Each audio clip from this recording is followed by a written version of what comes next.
Da li ste znali da se jedna od najvećih hrišćanskih relikvija na svetu čuva u Crnoj Gori?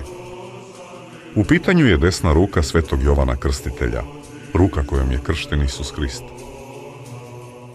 Ova relikvija nije samo verski simbol.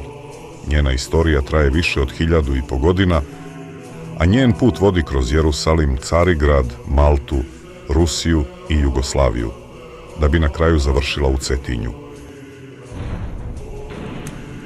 Posle pada Carigrada u 15. veku u ruke je preuzima malteški red, vitezovi hospitalci koji je vekovima čuvaju.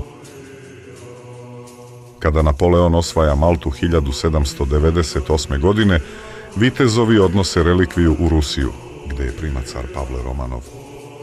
Posle Ruske revolucije relikvija nestaje iz javnosti, sve dok je ruska carica Marija Fjodorovna ne poklanja kralju Aleksandru Karađorđeviću. Kralj je donosi u kraljevinu Jugoslaviju, a zatim biva smeštena u Cetinjski manastir. Nakon Drugog svjetskog rata komunističke vlasti pokušavaju da uđu u trag relikviji, ali ona ostaje sakrivena i sačuvana. Danas se desna ruka svetog Jovana Krstitelja čuva u riznici Cetinjskog manastira kao jedna od najvećih hrišćanskih relikvija, čija istorija traje duže od većine savremenih evropskih država.